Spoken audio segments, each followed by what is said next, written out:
ओम शांति। आज बाबा के 24 अगस्त के महावाक्य हैं। बाबा ने कहा, मीठे बच्चे, बाप ने तुम्हें संगम पर जो स्मृतियां दिलाई हैं उसका सिमरन करो तो सदा हर्षित रहेंगे।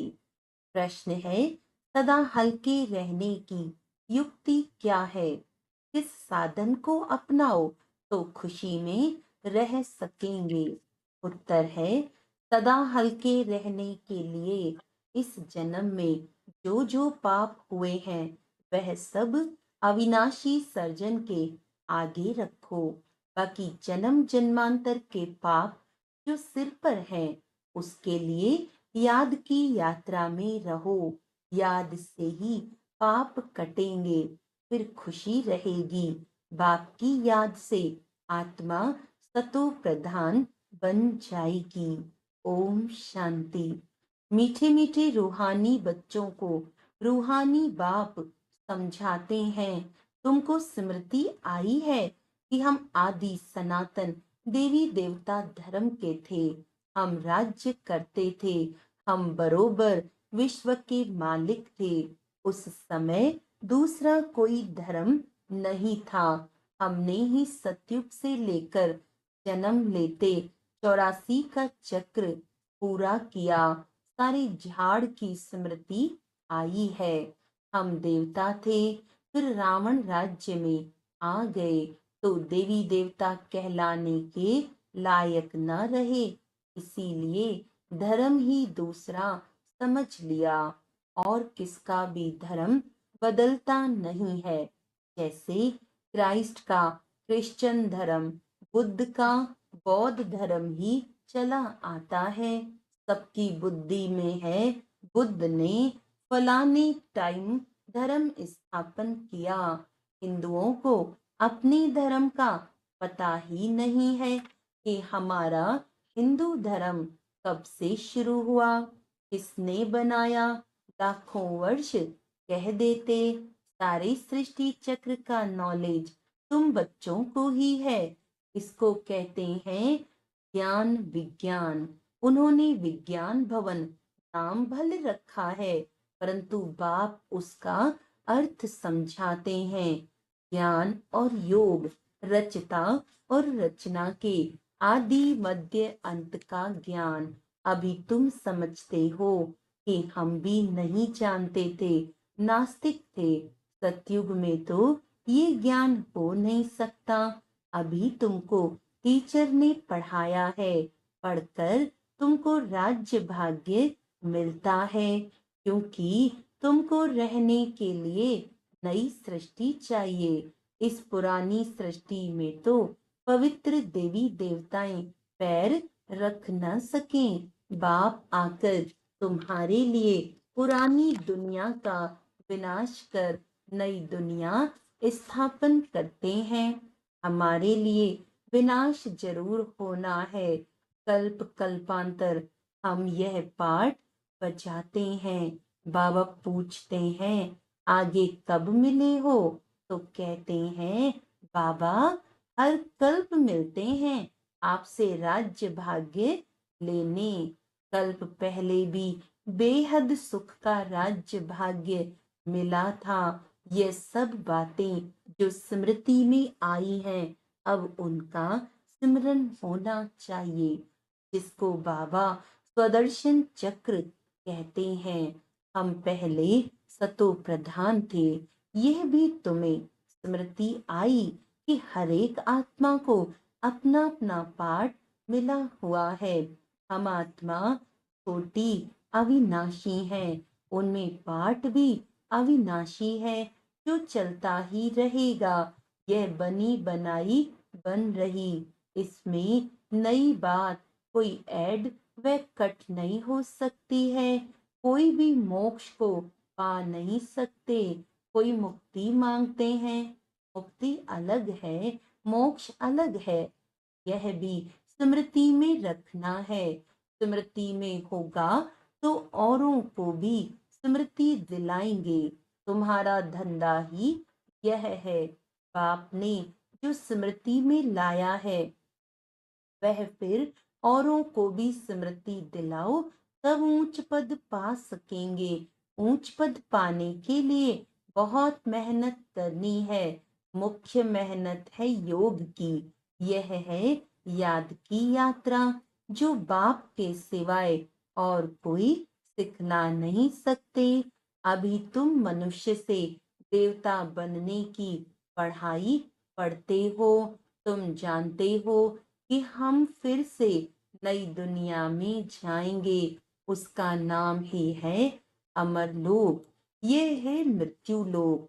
यहाँ तो अचानक बैठे बैठे मौत आ जाता है। वहां मृत्यु का नामो निशान नहीं, क्योंकि आत्मा को तो वास्तव में काल खाता नहीं। कोई मिठाई की चीज थोड़े ही है। रामानुसार जब समय होता है तो आत्मा चली जाती है। जिस समय जिसको जाना होता है वे चला जाता है। काल कोई पकड़ता नहीं है।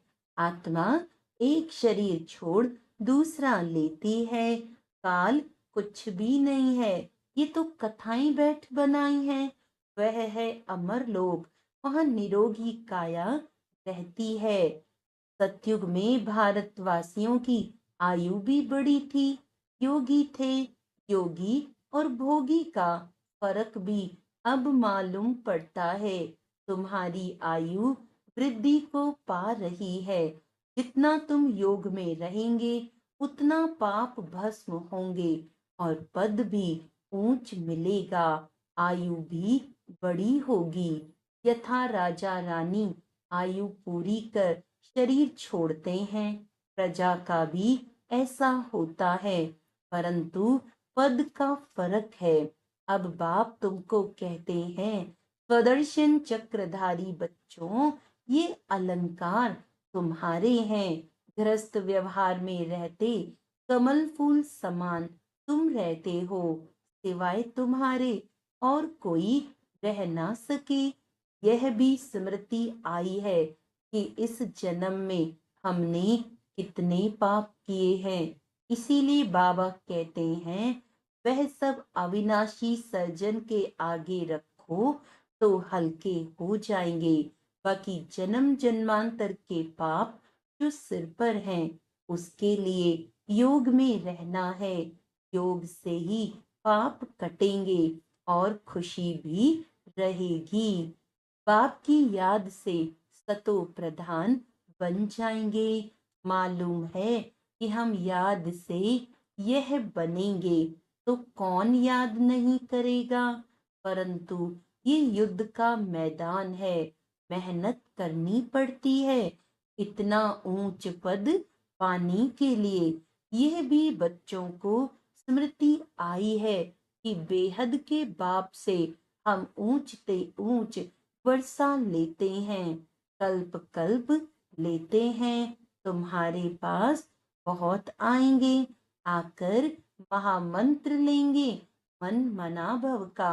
मन मना भव का अर्थ है अपने को आत्मा समझ, बाप को याद करो। यह है महान मंत्र। महान आत्मा बनने के लिए वह कोई महात्मा है नहीं। महात्मा तो वास्तव में श्री कृष्ण को कहा जाता है, क्योंकि वह पवित्र है। देवताएं सदैव पवित्र रहते हैं। देवताओं का है प्रवृत्ति मार्ग, सन्यासियों का है निवृत्ति मार्ग। स्त्रियां तो धक्के खा न सके। यह सब अभी कलयुग में खराबियां हो गई हैं। स्त्रियों को भी सन्यासी बनाकर ले जाते हैं। फिर भी उन्हों की पवित्रता पर भारत थमा रहता है। जैसे पुराने मकान को पोची आदि लगाई जाती है तो जैसे नया बन जाता है। ये सन्यासी भी पोची दे कुछ बचाव करते हैं। परंतु बाप कहते हैं वह धर्म ही अलग है, पवित्र बनते हैं। भारत खंड में इतने देवी देवताओं के मंदिर भक्ति आदि है। यह भी खेल है जिसका वृत्तांत तुम बताते हो। भक्ति मार्ग के लिए ये सब भी चाहिए ना। एक शिव के ही कितने नाम रख दिए हैं। नाम पर मंदिर बनता गया है। ढेर के ढेर मंदिर हैं। कितना खर्चा होता है, मिलता फिर भी आधा कल्प का सुख है। बस बहुत पैसे लगाते हैं, मूर्तियां टूट फूट जाती हैं। वहां तो मंदिर आदि की दरकार नहीं है। यह भी अभी स्मृति आई है कि आधा कल्प भक्ति चलती है, आधा कल्प फिर भक्ति का नाम नहीं। बाप कितनी स्मृति दिलाते हैं इस वैरायटी झाड़ की। सिर्फ कलयुग की आयु ही 40,000 वर्ष हो, फिर तो क्रिश्चियन आदि की आयु भी बहुत बढ़ जाए। बाप समझाते हैं क्रिश्चियन धर्म की इतनी ही लिमिट है। ये जानते हैं क्राइस्ट को इतना समय हुआ है, फलाने को इतना समय हुआ धर्म स्थापन किए, लेकिन फिर जाएंगे कब ये पता नहीं है। कल्प की आयु ही लंबी कर दी है। अभी तुम जानते हो ये तो विनाश की तैयारियां हो रही हैं। उन्हों की है साइंस, तुम्हारी है साइलेंस। तुम जितना साइलेंस में जाएंगे उतना वे विनाश के लिए अच्छी अच्छी चीजें तैयार करते रहेंगे। दिन प्रतिदिन महीन चीजें बनाते रहते हैं। तुमको अंदर में खुशी होती है। बाबा तो हमारे लिए नई दुनिया बनाने आए हैं, तो अब हम पुरानी दुनिया में थोड़े ही रहेंगे। कमाल है बाबा की। बाबा आपके स्वर्ग स्थापन करने की तो कमाल है। अभी तुमको सारी स्मृति आई है। वह तो रचता और रचना के आदि मध्य अंत को जानते ही नहीं है। तुम जानते हो तुम कितनी रोशनी में हो। मनुष्य तो घोर अंधियारे में है। फर्क है ना। ज्ञान अंजन सतगुरु दिया, अज्ञान अंधेर विनाश। भक्ति वाले ज्ञान को नहीं जानते हैं। अभी तुम भक्ति को भी जानते हो तो ज्ञान को भी जानते हो। सारी स्मृति आई है। भक्ति कब शुरू होती है, फिर कब पूरी होती है। बाप कब ज्ञान देते हैं, पूरा कब होगा, सब स्मृति है। नंबरवार तो है ही। किसको बहुत स्मृति है, किसको कम। जिन्हों को बहुत स्मृति रहती है वे ऊंच पद पाएंगे। स्मृति रहे तब औरों को भी समझाएं। वंडरफुल स्मृति है ना। आगे तुम्हारी बुद्धि में क्या था। भक्ति जब तप तीरथ करना, माथा टेकना, सारी टिप्पण ही घिस गई है। भक्ति की स्मृति और ज्ञान में कितना फर्क है। तुम अभी भक्ति को जानते हो क्योंकि शुरू से भक्ति की है। जानते हो हमने पहले पहले शिव की भक्ति की, फिर देवताओं की, और कोई को भी ये स्मृति नहीं है। तुमको रचना के आदि मध्य अंत भक्ति आदि की सब स्मृति है। आधा कल्प भक्ति करते करते गिरते ही आए हो। अभी तो दुख के पहाड़ गिरने हैं। तुम बच्चों को पुरुषार्थ करना है। ये गिरने से पहले हम याद की यात्रा से विकर्म विनाश करेंगे। सबको तुम यही समझाते हो। तुम्हारे पास हजारों आते हैं। तुम मेहनत करते हो भाई बहनों को रास्ता बताने की। ज्ञान और भक्ति की स्मृति आई है। गोया तुम सारे ड्रामा को नंबरवार पुरुषार्थ अनुसार जान गए हो। जो जितना अच्छी रीति जानते हैं वे समझा भी सकते हैं। समझाना तो बच्चों को ही है। गायन भी है, सन शोज फादर।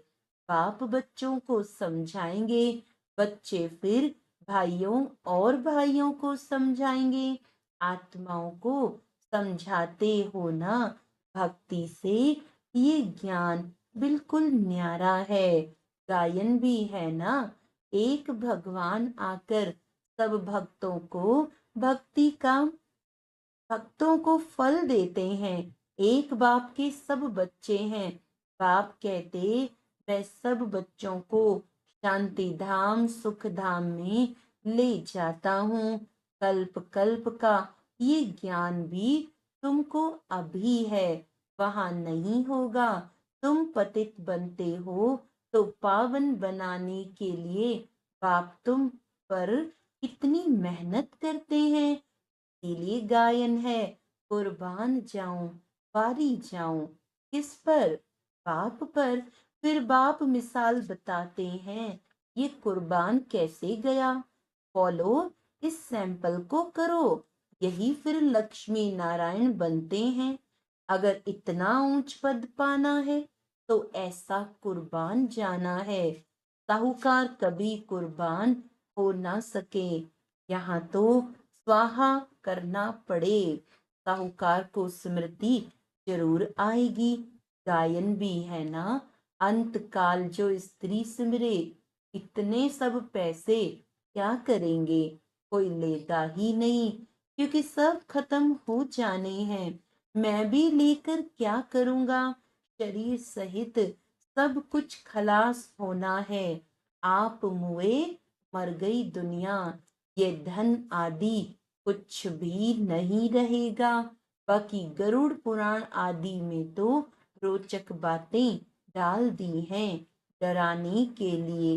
बाप कहते हैं ये शास्त्र आदि हैं भक्ति मार्ग के। आधा कल्प भक्ति मार्ग चलता है, जबकि रावण राज्य होता है। कोई से पूछो रावण कब से जलाते हो, तो कहेंगे परंपरा से। अरे परंपरा से तो रावण होता ही नहीं, मालूम ही नहीं है तो कह देते हैं परंपरा से। तुम बच्चों को अब स्मृति आई है, रावण राज्य कब से शुरू होता है। रचता रचना का राज भी तुम समझते हो। अब बाप कहते हैं बच्चे माँ में कम याद करो तो पाप कटे। एक दो को यही सावधानी देते रहो। घूमने फिरने आपस में जाओ तो भी ये बातें करो। सारा झुंड तुम्हारा इस याद की अवस्था में चक्र लगाए तो तुम्हारे शांति का प्रभाव बहुत पड़ेगा। पादरी लोग भी बहुत साइलेंस में जाते हैं, क्राइस्ट की याद में, कोई तरफ देखते भी नहीं है। तुम तो यहाँ बहुत याद में रह सकते हो। बहुत अच्छा वायुमंडल है। बाहर में तो बहुत छी विकारी वायुमंडल रहता है। इसीलिए सन्यासियों के आश्रम भी बहुत दूर दूर होते हैं। तुम्हारा तो है ही बेहद का सन्यास। पुरानी दुनिया अब गई की गई, ये कब्रिस्तान है, फिर परिस्तान होना है। वहां हीरे जवाहरों के महल बनेंगे। ये लक्ष्मी नारायण परिस्तान के मालिक थे ना, अब नहीं है। बाप कहते हैं मैं कल्प कल्प कल्प के संगम युगे आता हूँ। ये सारा चक्र रिपीट होता ही रहता है। इस समय तुमको सब स्मृति आई है, जबकि बाप ने स्मृति दिलाई है। आगे कुछ भी बुद्धि में नहीं था।